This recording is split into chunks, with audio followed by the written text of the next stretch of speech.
IPS అధికారిని బదిలీ వివాదాస్పదంగా మారింది. తమిళనాడు మాజీ సీఎం దివంగత జయలలిత స్నేహితురాలు శశికళ జైలులో రాజభోగాలు అనుభవిస్తున్నారని పై అధికారులకు రిపోర్ట్ ఇచ్చినందుకు ఆమెపై బదిలీ వేటు వేశారు.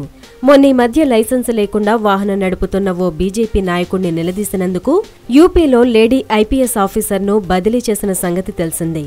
ఎందుకిలా? నిజాయితీగా ఉండే ఆఫీసర్లను కుదురుగా ఒకచోట పనిచేయనివ్వరా అని ప్రశ్నిస్తున్నారు ప్రజలు.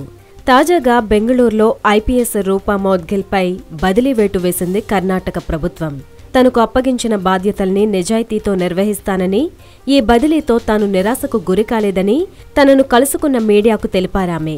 పరప్పణ అగ్రహార కారాగారంలో అక్రమాలపై పోలీసు అత్యున్నతాధికారికి నివేదిక ఇచ్చిన ఐపీఎస్ అధికారిని రూపాను ప్రభుత్వం తాజాగా ట్రాఫిక్ శాఖకు బదిలీ చేసింది. బాధ్యత ఏదైనా నిక్కచ్చిగా ముక్కుసూటిగా వ్యవహరించడం ఆమె తత్వం. ఇప్పటి వరకు పరిమిత స్థాయిలో ఉన్న ఆమె సేవలు ఇకపై సుమారు 1 కోటి మంది ప్రజలకు అందనున్నాయి.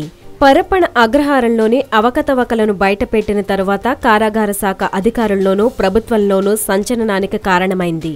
ప్రభుత్వాన్ని తూర్పారబట్టేందుకు ప్రతిపక్షాలకు అస్త్రం దొరికింది. ఆమెకు మద్దతుగా నిలిచారన్న ఆరోపణలతో ఇప్పటికే కొందరు ఖైదీలను బెళగావి, బళ్లారి కారాగారాలకు బదిలీ చేసే ప్రక్రియను అధికారులు కొనసాగించారు.